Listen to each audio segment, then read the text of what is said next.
All right. Well, welcome everybody. My name is Tu Luskery. I'm the managing director of the Scandalaris Center and the assistant vice provost for innovation and entrepreneurship here at Washington University.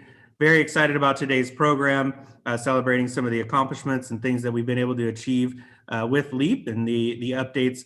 You're going to hear from Tom Krenning, who's our assistant director of LEAP and Research Innovation, and distinguished panelists and some inventors. They're a great group of people out of the WashU community that all help to make LEAP possible. So Tom, I'm going to turn it over to you to get us going with the program. Thanks. Thank you so much, Stu. I'm just going to pull up my slideshow here.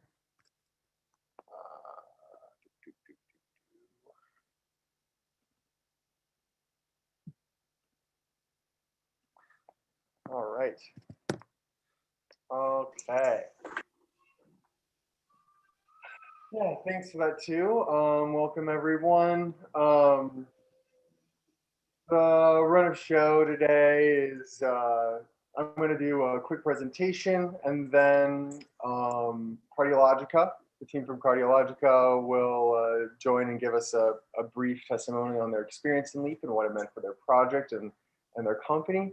And then we'll do a panel with some of my friends that have participated in LEAP and helped us all build the ecosystem around WashU Innovation that it deserves, I guess. So with that,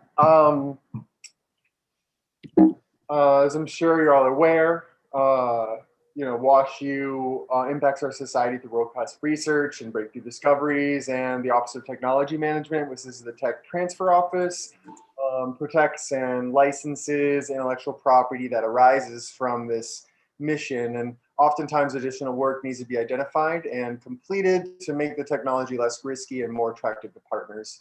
And usually those partners are investors for startups or existing companies. And LEAP didactics and funding through the Scandalaris Center fill this gap in concert with other surgical mechanisms at the university, particularly in the tech transfer office. And over the last year, I've benchmarked LEAP against other universities to assess what's salient about our approach, and three things hopped out to me. One is that we don't have much infrastructure. The Scandalaris Center is a pretty small team, and which assists with some core functionalities, but for all intents and purposes, a lot of the program is run by one person, which is me. The program is focused around developing talent at the university. And as such, there are like significant learning opportunities for participants, ranging from deeply elucidative proposal templates, short marketing reports, practice sessions in preparation for industry interactions. And importantly, everything I think centers around preparing the faculty members for in-person conversations rather than developing ideas on paper, as we believe this better facilitates skill cultivation. And also we take on 25 to 45 applicants per cycle. So this is, we're training all comers in a scalable approach. And obviously, we provide proof of concept funding as well. And that's really the central component of the program. I would say that most of the other programs that I've spoken to and interfaced with are that are this minimally staffed are not able to provide the amount of education and training that we are able to do. So I'm going to toot my own horn a couple times in this presentation. Hope that's all right with everyone. One additional point is that the Scandalaris Center is not an overt tech transfer unit. We're focused on education and training and development of the culture at WashU, as well as building a portfolio of successful companies of faculty, staff, students, and alumni. Cool. Let's see. I just realized that I might not be recording this. Can someone let me know? Okay, great. It is. Thanks. Glad that statement is recorded. So I'll just go back to 2018 briefly. LEAP was pretty freshly modified from its predecessor, Bear Cub, which was a simple elevator pitch competition. And the basics of LEAP had just been established, as you can see in the wheel there. But there were some challenges in maintaining interest of the program from all my faculty, staff, and industry friends.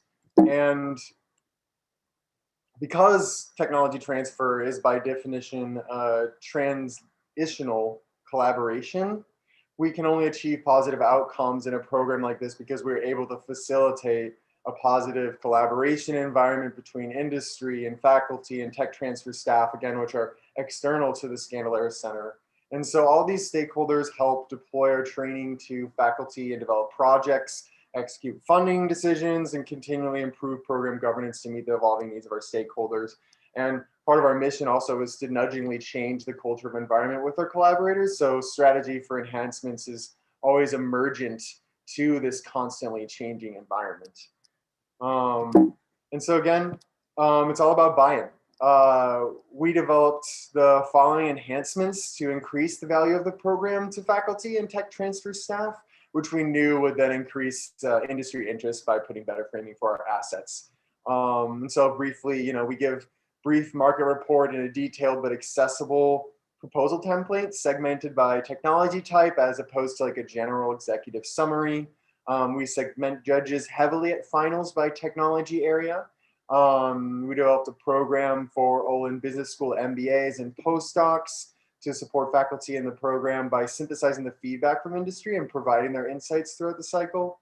And we developed investor and entrepreneur in residence or clinical advisor roles to provide more specific domain-oriented feedback to teams. And finally, we implemented a proposal due date at the midterm of the program, which greatly improved the quality of the feedback provided to the team during the cycle.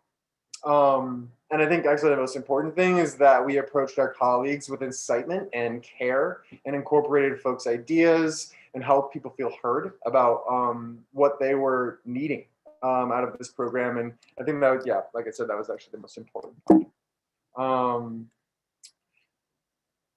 So what's the impact of all this been, right? There's 4 things that I think are interesting to share here.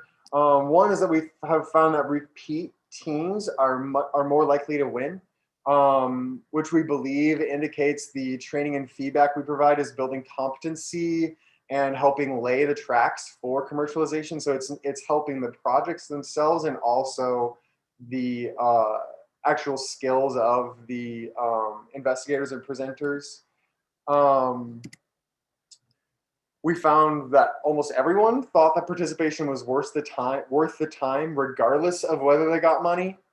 And that wasn't always the case with the program in my experience. I'd say that I also want to add the somewhat disagree person on the end there. Ended up winning the next cycle and then doing a presentation with me and on the importance of communication and technology transfer. And so I think they may answer this one differently now. So, but who am I to say? We also saw a tangible increase in self-reported knowledge in key academic asset development competencies. You can see all these here. Really the basic nuts and bolts of what it means to build an asset in an academic environment. We also saw an increase in university licenses for the period that LEAP has been formed. This is not an assertion of causality. It's too difficult to determine exactly how and why culture shifts. And I think it's important to note that many other factors influence whether a license is taken. And there's also key contributions in our partnering organizations, in particular the Tech Transfer Office, the Office of Technology Management, which has gone through many developments over these periods with the strong leadership of Nicole Mercier. And also Biogenerator invested much time and effort developing the entrepreneurial capacity of WashU faculty and staff. And that's particularly through Harry Rader's fundamentals and grants to business programs. But this is a cool chart. There's a lot of things that are changing over these time periods. All right, so the final slide. This spring, or near final slide. This spring, we developed some key improvements that took a great deal of time and effort. We built an automated infrastructure for running the intake cycle, and we integrated this with a database containing all project and contact data, which is also shareable with our collaborators, industry, some faculty members, tech transfer staff, people who are kind of need a bit of an under the hood look at how things are going. And this helps us better coordinate amongst the community. We also developed a standardized program for post-final support, so for winners, where teams meet with LEAP and tech transfer staff to report out on progress, close out projects, get guidance on next steps, and removal of impediments. It was really important for us to spend this spring on these activities to set up our continued success for future cycles and years.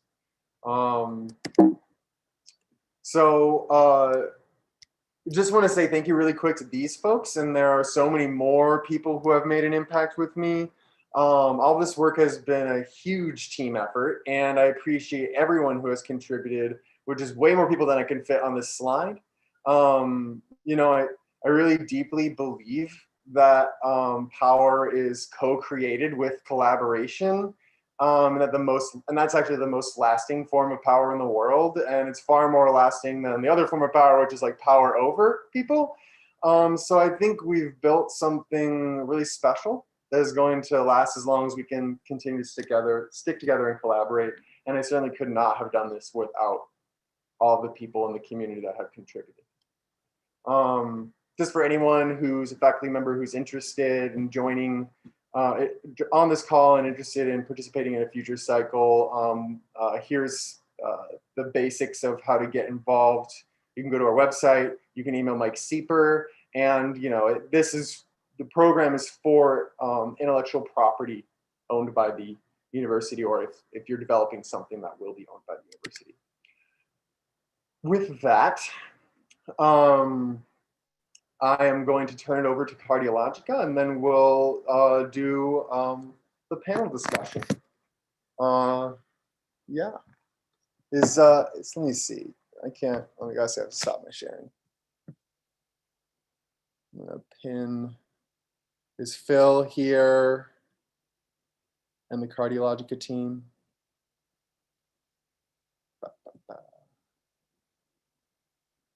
Let's see.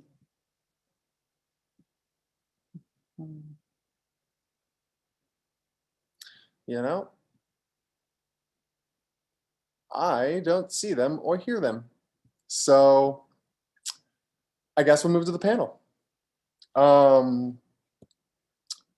Cool. So what I'm going to do on my end is pin the panelists, or I guess I'm going to start doing that. Marie, I just spotlighted you, so just prepare for that. And let's see, add spotlight. Great. All right, this is working. Hello. Hello. So, while I'm doing this, I would really appreciate if you could introduce yourself and just say some sort of, what's your personal experience been with LEAP? And Marie, if you want to start it out. All right. Let me make sure my phone is unmuted. Are you able to hear me okay? I can hear you great. Fantastic. My name is Marie Lamont. I'm currently the president of a company by the name of Intelliquit. We happen to be in the digital health and oncology patient matching business. I believe I have been engaged with LEAP for about 4 years, maybe even 5. And I am thrilled to be part of LEAP because I think the investigators, the entrepreneurs, the teams have some pretty phenomenal product, whether it's a service, whether it's a med device, whether it's tech, or it's a therapeutic. I think I've seen some pretty phenomenal product. I believe in innovation and entrepreneurship. And I believe truly that programs like LEAP are vital for innovation, whether it's the ecosystem of support, whether you learn a lot for LEAP, but I've also made some great friends throughout the exercise as well. And given St. Louis is such a giving community, I think it's important for all of us to be as giving as we can with the knowledge that we have for folks. So hopefully that's helpful. Thank you so much, Marie. Elise, would you like to introduce yourself and say something personal about your experience with LEAP? Good afternoon, everyone. My name is Elise Miller Hoffman. I'm a general partner at Cultivation Capital. And just this week, jumped into an operational role with a local startup as well, called Foresight Healthcare, which is in the continuous monitoring business specifically for long-term care with hardware and software combination. So I have been involved with LEAP probably about the same time as Marie, 4 or 5 years.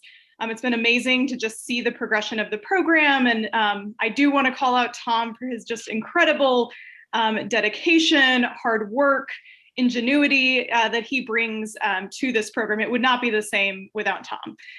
But one of the things that I have really enjoyed about LEAP is that as a venture capital investor, one of the things that can be challenging is, getting to see companies in that early stage. And so being able to have a relationship with Washington University to get to work with the companies and, preview the amazing technologies coming out, that's the kind of thing that investors, sometimes can struggle to get, because you sometimes see companies when they're, already further along. And so having that opportunity for that early look is something really beneficial for me and my business. And we have invested in what I believe is a LEAP winner, a company called Centiar, which was a WashU spinout that went through the program. And so there are pathways for these projects to get spun out of the university, become real companies, and receive investment. And so that's been the impact that it's made, on me and my business.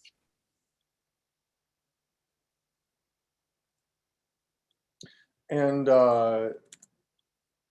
Julie, if you would like to introduce yourself and say something about your LEAP experience. So I'm Julie Wardenberg. I am a pediatric intensivist, and I run the Division of Critical Care at St. Louis Children's. And wearing my research hat, I'm a molecular microbiologist, and I've spent close to 20 years studying Staph aureus and how it causes disease. And I think for me, the really amazing thing about LEAP is, as a senior faculty member and someone who sort of has generated a good bit of expertise in a very narrow scientific domain that has enabled the conceptual advance of how to generate a product, this in my case being a vaccine. I think what's been terrific for me to have the support of LEAP and to become engaged with a broader community that develops and innovates is that I'm someone who's very good at what I do in the lab and what I do in the clinical arena. And I've spent all of my career learning to do that. But for me, sort of branching out into this new area was a completely different adventure. And it was one in which I actually found that I had very few tools other than the brain power that allowed for me to develop the innovation in the first place. So I think interfacing with Tom and his group and again, the broader infrastructure here has been really terrific for me, because I've learned a different language that I wouldn't have anticipated I would learn at this stage in my career. And I've learned, or I've obtained a good toolbox to take what I have invested in my career and really begin to translate that to a completely different domain and see how that impact can be generated. And I think key to that is really seeing that for someone like me, that's a process of partnership. It's a process of learning to rely on and benefit from the strengths of others and learn how to generate the synergy between what I do and other folks who bring to the table the type of expertise that's really needed to successfully translate a product that matters for human clinical development. So I'm really appreciative for everything that I've learned from the LEAP and most especially the opportunity to get a whole new cadre of folks that I interface with and learn from. Thanks so much, Julie. And Mohammed, if you'd like to to also answer the same question, to introduce yourself, personal experience? Absolutely. Thanks for having me. So my name is Mohammed Zayed. I'm a associate professor of vascular surgery, radiology, biomedical engineering, and molecular cell biology here at WashU. I also work at the St. Louis Veterans Affairs Hospital. I'm actually there now. So, it's a pleasure to have had the opportunity to work with LEAP for the past several years. We were very fortunate to actually win 4 LEAP awards over the past several years in different topics. And during none of them were the experiences redundant. Every single time I learned something new. Tom and his team always brought something new to the table to help our product development, our ideas, and how to present them to people that are not necessarily in our domain. And several of these projects have been very successful. One of which that we got the first LEAP award for was a thrombectomy catheter. And one thing that I do is treat blood clots in veins. And we came up with a better way of doing it. And we were initially stumbling on how do we figure out a way to be able to eventually commercialize this idea? How do we get this product design to actual prototype to actual commercialization? And that pathway, as you can imagine, is not a straightforward or linear process. And being able to participate in LEAP was eye-opening to that process, and learning how to navigate the different domains of how do you solidify your pitch, how do you be able to plan out your research and development, your regulatory, your marketing, and future IP strategy. And so all of that was in the purview of what I learned in LEAP. And eventually, what LEAP had helped me develop was a strong team. And that's one of the key things in terms of being able to commercialize an idea. As Julie mentioned, a lot of it is about figuring out how to synergize your efforts as a researcher, clinician, scientist, etc., with good business-oriented individuals, people that can help you commercialize a product. And my training was not in business. My strong points are not in developing a business strategy. And so LEAP helped me figure out a way to be able to effectively build a strong team around an idea, and then be able to build a strategy on how to effectively proceed with commercializing this. And we were successful in founding a company and being able to secure NIH funding through the STTR, SBIR mechanism, and then be able to understand the local resources and how to leverage them. So how to work with BioGenerator and how to work with BioSTL. My company headquarters are right across the street on Duncan Avenue in BioSTL. So learning how to be able to collaborate and walk across the street and be able to work through the logistics as a researcher and clinician here at WashU, and be able to do both of these things at the same time. All of these are things that LEAP was able to help me get on the right path in developing. So it's been a fantastic journey, and I highly recommend this process to anybody who's interested in being able to translate their research discoveries in the lab and their clinical observations in their clinical practice to an actual commercial product. Thank you, Mohammed. That's great. Thanks so much. I think my first question is, for everyone, to you, and maybe more for the experienced judges, but I would like to hear from everybody. What separates a successful LEAP pitch from the pack? And I have my own idea because I have to tell everybody, when they join. But I'm interested to hear from folks about their experience. If you have something in particular that comes to mind. I'm happy to jump in, and this is piggybacking a little on Mohammed's last comment, but I think one of the trickiest things for the brilliant scientists of the world is taking, very specialized, highly technical knowledge and explaining it to a layman, and doing it in a way that presents, the best possible business opportunity. And so from my perspective, The presentations that really stand out are the ones where if a fourth grader was sitting in the room, they could leave and be able to kind of, summarize what the company does at a high level. And so for me, I think it really comes down to that communication, starting at a baseline level and getting more technical, with questions that come. And I might jump off of that and say, the great presentations are those where people are open-minded, willing to hear some great feedback. Often folks hear feedback and see it as a critique instead of constructive feedback. And I think having that open-mindedness to know that the audience wants to help you. They want to be able to give you feedback that will advance your program in whatever way, shape, or form. And so having that open-mindedness is key.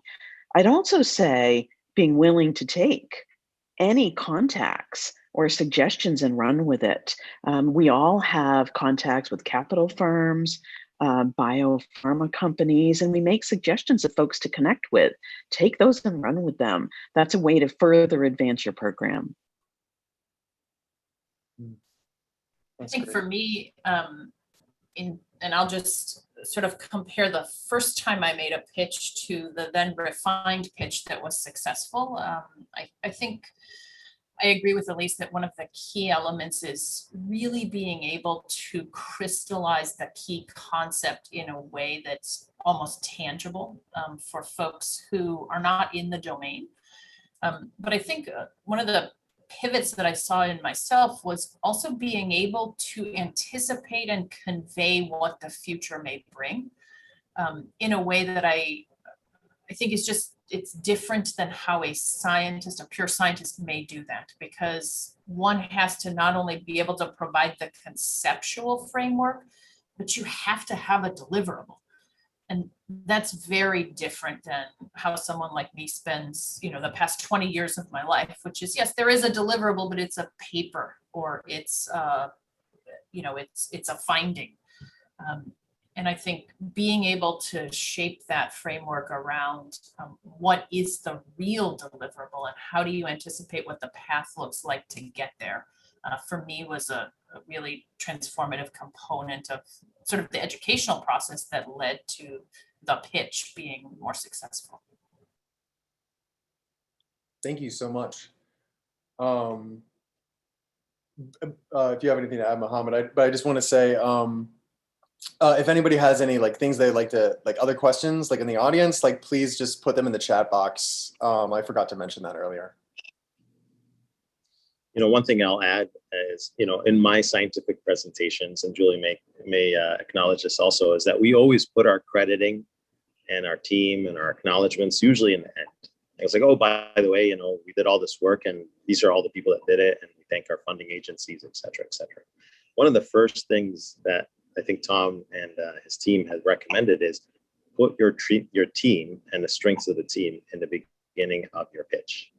Because part of what people like to invest in is not just in your idea, but who's going to do it and who are the people that you've assembled to be able to do that work effectively. And so that's one thing that kind of deviated from where I had usually presented work and tried to get people excited about what I do, is part of the excitement in terms of being able to do product development and commercialization of products is who you get to work with.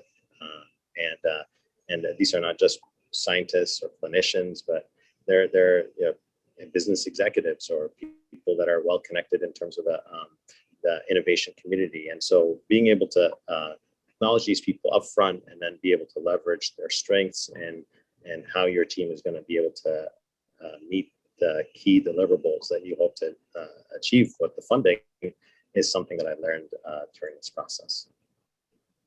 Yeah. I think the only thing I'd like to add is it's I experience many scientific presentations as okay, here's the question we were trying to answer, and here's the story of how we were answering the question. And then I love receiving those. I enjoy that type of presentation, but a lot of times I see that when coming into LEAP, and what I say is that what you really want to do is give somebody a punchline right up front and then back up what you said you can do. And so it's really, it's been really fun for me to participate in some of that reframing. It's try to make everything fun. So I have another question. What do you feel was the biggest challenge? And I guess this is more for Julie and Mohammed. But judges, again, feel free to respond if you have if you perceived a challenge maybe that in the past or something like that. Just whatever comes to mind. I'd say for me that the biggest challenges were twofold. One was learning how to communicate in a different way, which was basically rewiring. And I think that was very difficult for me. And it took a lot of practice that, frankly, within my scientific domain, I don't sit and practice my talks. And I haven't for a handful of years. So that rewiring process was very difficult. And I think that the second piece that was difficult and still is a little difficult, which is an advantage of LEAP, is being able to maintain these partnerships over time, is there's so much to learn about how to go from the idea to the actual product. Building a company, even simple things as how do you get the first STTR off the ground? It's a completely different skill set. So for me, that's been very difficult because the tactics of doing that they're not obvious. And I think it's been really helpful to have someone by my side to help with those tactics.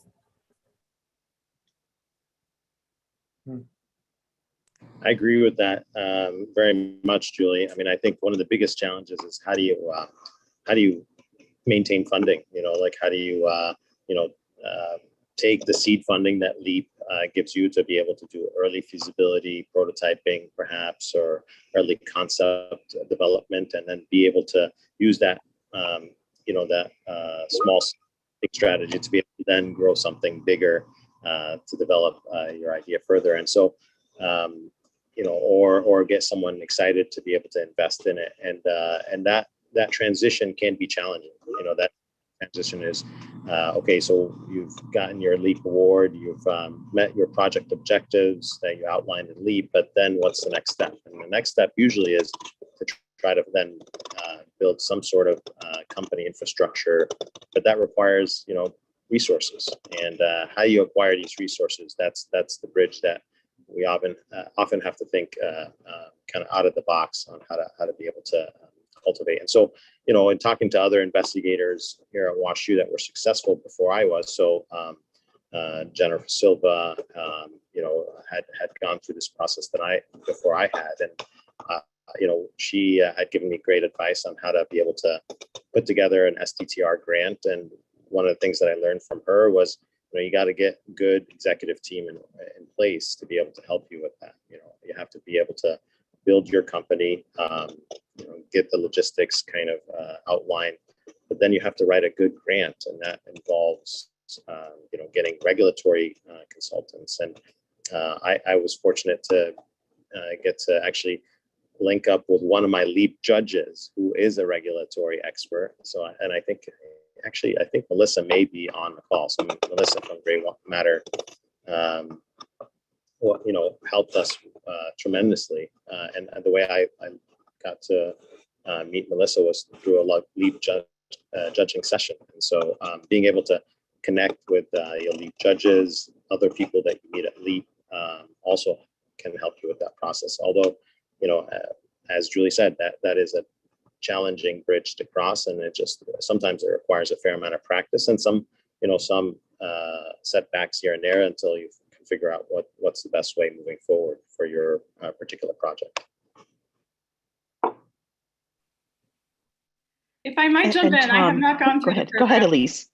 Oh, sorry, Marie. I was just going to say, having not actually gone through the program, one of the challenges that I see sometimes is taking something I think there was a comment from Ed in the chat to this effect, but taking a really interesting technology and thinking about it through the commercial lens.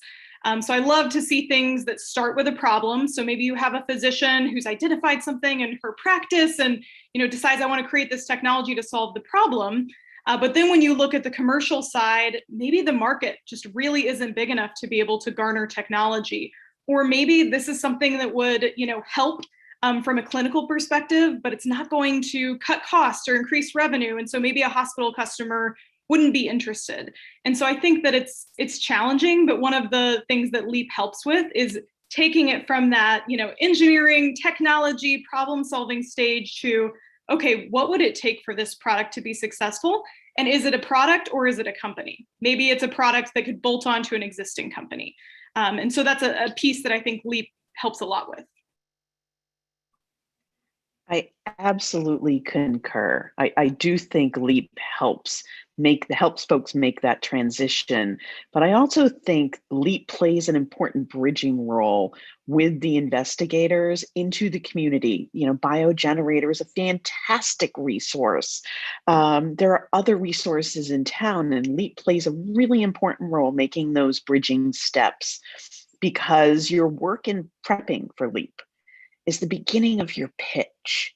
And whether it's in writing for an SBIR, STTR, or whether it's for meeting a commercial company to fund or partner with, I do think those are important things you get from LEAP. But Julie's spot on.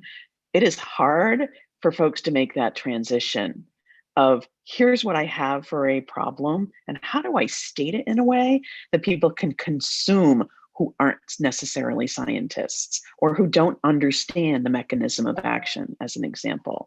So I think LEAP plays a huge role in helping make that transition. Hey, Tom, this is Brad Keller. I just wanted to kind of concur as well. I think what Elise said is really important, and especially for the STTR, SBIR program, in terms of, the commercial aspect. Now for phase one, and you're usually trying to do what I'll call the technical feasibility, but I think the point of a phase one is to get a phase two, which is to move toward commercialization. So I think having, that commercial idea and especially the market information is very critical, for getting those awards. And I stepped away for a minute, so I apologize if this was already mentioned, but as far as the biogenerator, Harry Rader's Grants to Business program is absolutely fantastic. And that he offers, I think 2 or 3 times a year, there's a 2-day kind of training program where he brings in the BBC consultants. They go through the whole, process of writing the grants, which is really invaluable for somebody that's just getting started in this. So that I would highly encourage people, at an early startup to talk to Harry and look into that training program. It was very helpful for me several years ago.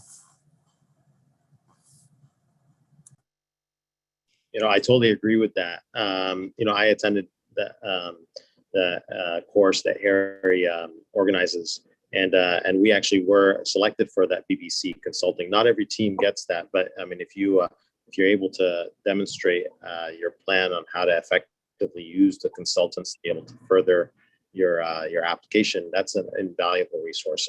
There's a question in the chat, from a scientist. If you have an idea that you want to try to commercialize, that's a perfect opportunity right there. So that's a local resource, completely for free, to go to that course. That's basically across the street on Forest Park Avenue, and be able to learn how to put together a commercialization plan and potentially be able to compete for some of these high-end consulting services. The BBC service was no doubt instrumental in helping us gain funding for our STTR. So I think that's an excellent resource that should be broadly utilized by our scientific community. The other thing, go ahead. I was going to say you're spot on, and the biggest thing I found was trying to submit these grants online. If you get support by BBC, their consultants actually help you do the submission, because it's not an easy process to work through that online submission. So yeah, if you can get, if you can get approval to enter into the cohort of programs that he sponsors every year, it is really a giant step forward for startup companies. Yeah. Thanks to both of you. I have another question, a slight pivot, but this is especially for Marie and Elise, who have been participating in LEAP for so long. How have you seen LEAP change? Have there been changes that you've noticed that have happened? I'm curious as to what your experience has been. Yes, it has changed. So maybe I'll start with a simple one. I remember my first LEAP year, and one of the investigators came with little note cards for himself, no slides. There was no package from him. It was very difficult for us to follow along and actually understand if his discovery had actually the evidence to support us funding via LEAP. So what I think when I say this is LEAP has moved from the note card world to incredibly professional delivery from people now. The coaching and mentoring to get folks ready for LEAP, the package that needs to be filled out, risks and opportunities are flushed out in much more detail. The discipline of readying for the presentation demonstrates a higher level of thought by the participants. And so I think that resonates with those of us who are panelists and judges, because it allows us to contribute in a better way because these ideas are flushed out in a much more comprehensive fashion. I would definitely echo that sentiment. The first thing I thought of was the mentorship, the vast amount of work that comes in from the Scandalaris team and Tom to prepare the companies for the presentation. That is definitely an improvement over time. The other thing that I see is just the incredible network of St. Louis folks, of alumni of the university, capital providers, industry experts, strategic advisors, other types of experts that are able to come and provide their expertise and also their networks for the companies. And last year, whenever the last time was we did it in person, I just remember there was this room full of, I don't know, maybe 100 or 150 individuals all there to ask great questions, to support the companies, to connect them with their network. And that is powerful. That's what takes this from being an academic oriented kind of project to, okay, we're taking it to the next level. You might win investment today and you might get the networking connection that's going to really take off your business. So that's another piece I think is really valuable.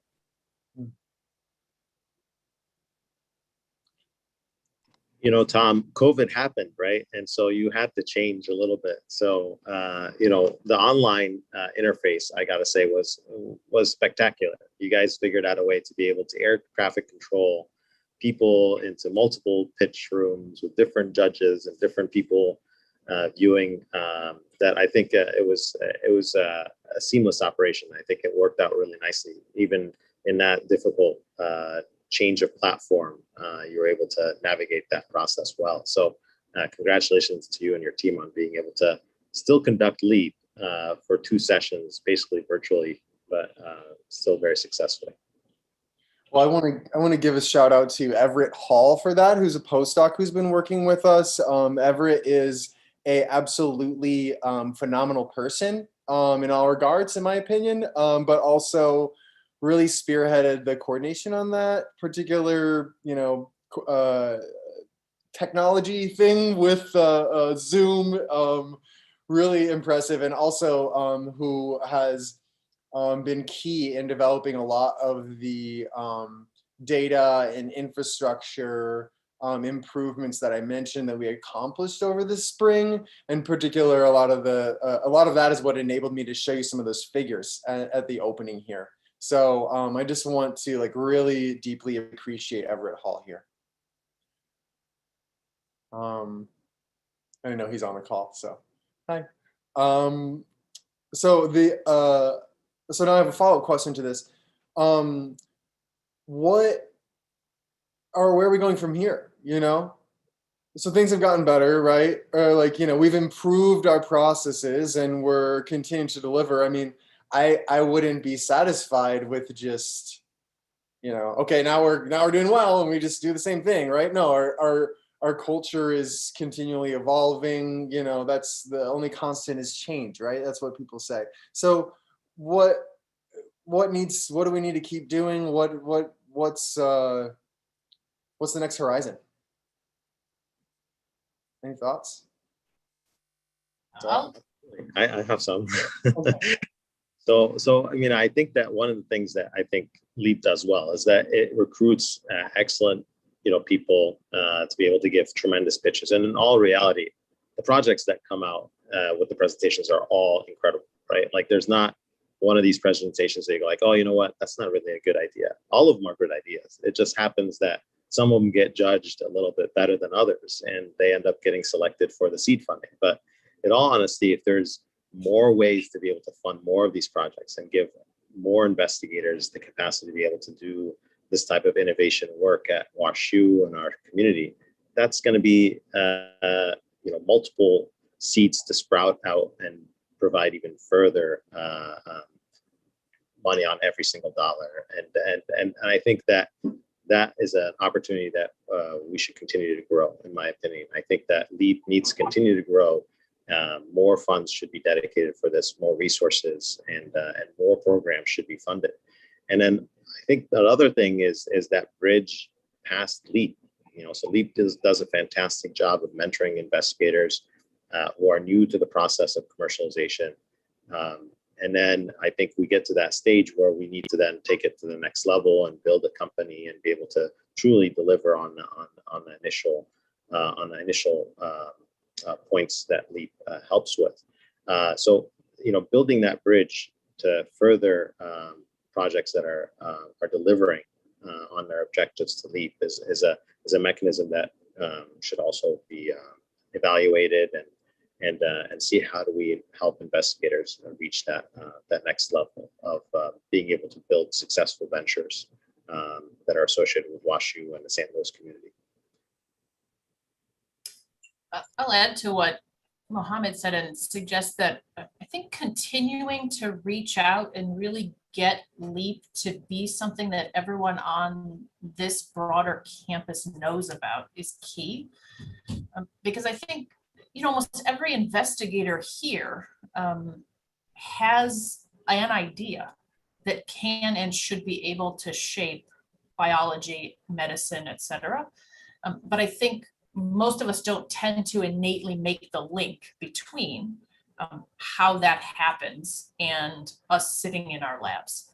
And I think LEAP has a really nice and unique opportunity to do that. So continuing to really be out there and using the sort of media-based approaches that we all subscribe to, if you will, to get more and more folks, even very early on in their academic careers, and perhaps even our trainees, to really generate that foundation where this is expected. This is just part of what we do. It's inherent in our fabric, I think is a nice opportunity that LEAP has from the foundation that it's secured so far.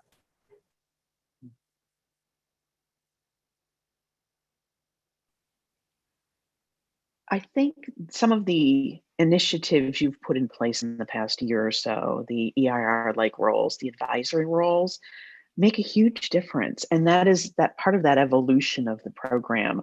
I think if there's an ability to continue that to, as Mohammed said, that bridge into the community, into perhaps establishing the organization and creating a leadership team, that is super important.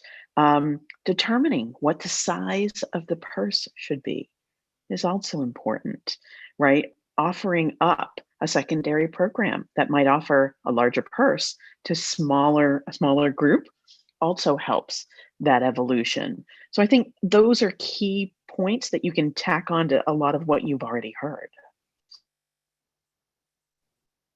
Yeah, it comes down to three things for me, which have all, I think, pretty much been said, but more money. So more funds, either going to some of those top teams or, going to some of the teams that didn't quite get it, but maybe deserved it. Two, for those companies that the subset that are, truly venture backable, having a secondary program to spin them out of the university and prepare them for investment. And then the third piece I would also add is just a continued push and commitment to diversity, both of the people who are participating in the program. So getting people of color and women, inventors and professors involved in the program, and also when it comes to the expert judges as well. Thanks for that, Elise. That's very important. All right, so we're coming up towards the end, but I have a couple questions here. So for the industry experts here, any advice for future judges? Maybe, maybe just your colleagues here who have participated in the past, or perhaps other folks who may not have participated before.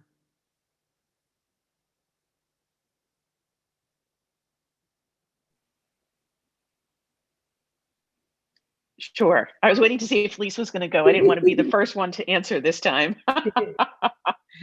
Some of these are simple. Consider how you can help. Engagement doesn't need to be on a permanent basis or as a mentor or coach. It can be on one-off projects to help out. Offer your connections and contacts. Those really can help. And those connections and contacts can be with funding organizations, capital, industry, a regulatory consultant, a CMO for contract manufacturing to get you IND ready. All of those are helpful and needed by the orgs. So don't think it's a big investment. It can be small bite-sized chunks. I completely agree. And I would just challenge, all of the experts and judges to try to help each company in one way. Maybe it's one introduction, one really thoughtful question, one suggestion for how to improve the business model. And all of those collectively are going to have a big impact on the companies. Thanks. Thank you so much.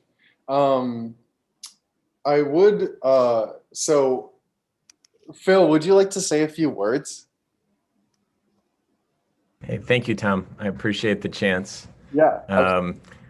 First of all, I'm very sorry for not being here earlier in this event, but you need to hear why, because it's absolutely exactly why we are trying to do something better. I just spent the last hour helping a colleague during a procedure that had a complication. The complication was bleeding around the heart from catheters that we put inside the heart. And I know that this doesn't sound like a big deal for you, but for this patient, it is a life-threatening sort of problem. And our group, our company that came out of the LEAP competition is looking to exactly change the way that we do these procedures so that they don't involve catheters. And so I don't know if it's okay with you, I'd like to just share like 3 slides or 4 slides. Can I do that? I know it's towards the end of the hour, but I want to introduce my partners in this because this was really impactful for us. This is Jeff Hugo, a medical physicist, Cliff Robinson, a radiation oncologist, and we're part of the Cardiologica team. And just to give you, a sense, what I literally have spent the last hour trying to do is revive a patient because we put long catheters inside their heart to fix the heart rhythm problem. That patient's already been at it for about 6 hours already. And so this is not my patient, but this is what that patient pretty much looks like right now. And this is the conventional way that we treat heart rhythm problems in the heart. And in St. Louis, the way that we do this now with what we have designed through the LEAP project is to do this without catheters, to fix heart rhythm problems with this picture. This picture, by the way, is from Walt Disney in 1954. So I'd love to say that we invented this, but brilliant minds like Walt Disney thought about this half a century ago. This is actually an image from a book that was made to show the positive impact of nuclear energy at a time when the Cold War had everybody very scared of nuclear energy. And so we harness this idea, and this is what it looks like when we do non-invasive ablation. This is right afterwards. The patient comes out and waves and says, that's it, and leaves and goes this guy had dinner with his wife. And so we're really taking a very invasive procedure and turning it into a non-invasive procedure. And we're doing it by combining the cardiologist, which is my background, with the radiation oncologist. And those are the two gentlemen that I showed you before. Now, in 2017, we published our first 5 patients in New England Journal. And right after that, we started our relationship with LEAP and Scandalera Center. And from that, we were put on the right track to say, well, we need to do this in a more rigorous way and do it in a phase 1, phase 2 trial. And we started publishing, and we started getting NIH grants to help support this. And in particular, through our work with the WashU OTM, we started working through the licensing of our ideas. And now there's several active licenses through the Varian Medical Systems. That's a Seaman Health and Ears company. But in a short amount of time from our discussion with the experts in LEAP to go from 2018, 2019 here into full license mode was really just amazing for us. We now have new insights into how this radiation works in the heart. We have clinical trials opening. We just enabled a consortium of 30 centers across Europe to do this. We had a symposium here in St. Louis thinking we would get 30 people to come here learn about this new non-invasive ablation. We got over 200 people come here. And so I'll just kind of round out with this. This was not that long ago. This was on April 15, 2019, where I got to stand next to 2 really smart, really talented, really terrific people, Jen Silva, Tu Luscri. And this was when we got our award. But from 2019 to 2021, I want to share this. This just came out a couple weeks ago, that what we invented here in St. Louis with the support of LEAP was already moving through an FDA breakthrough device designation. And it's already being tested in a randomized clinical trial. That has got to be the most accelerated idea that I've ever been around, to go from an idea here in St. Louis in 2018 to, breakthrough device designation has been really terrific. And so I started with this picture because this is what we look like after LEAP, but I want to be really clear that before LEAP, we were a bunch of clowns. We did not know what we were doing. We learned with the support of all of the team put together in the St. Louis ecosystem for entrepreneurship, and in particular under the guidance of LEAP. And so I'll finish with this. I think as I talked to my partners and thought this through, what did we get out of it? It was this crash course for a doctor to start thinking about business models. It was the connections more than anything. It was the people who we met along the way.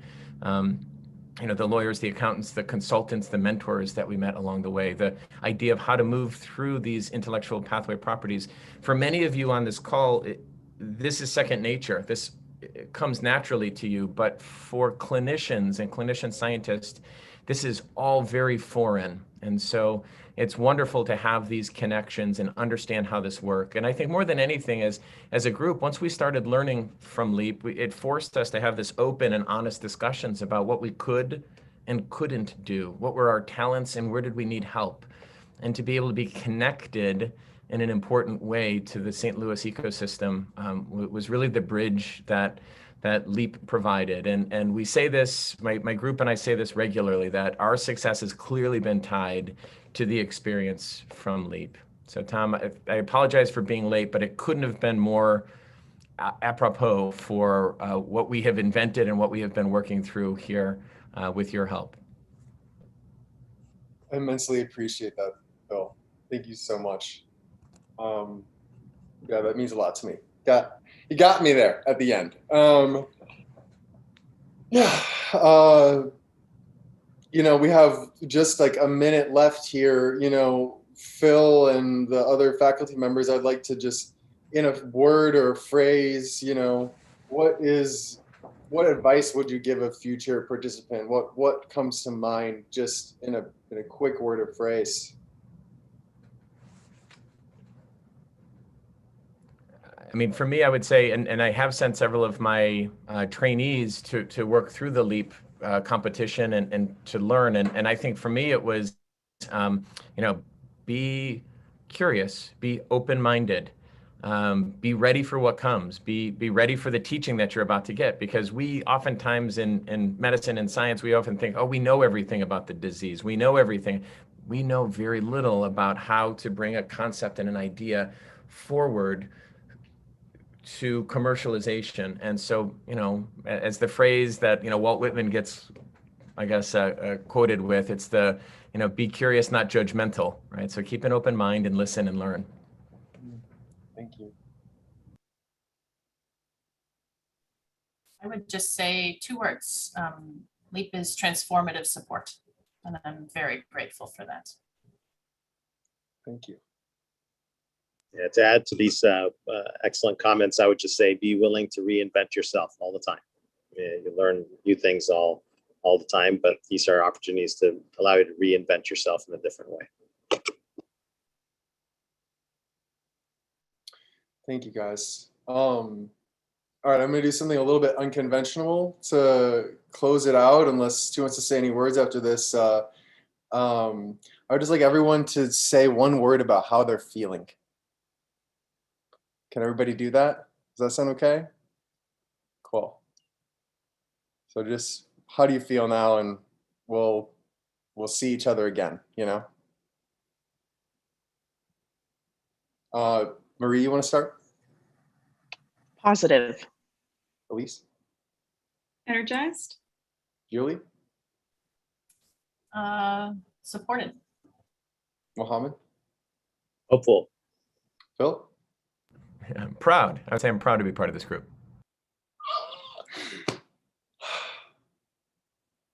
Thanks, everybody. I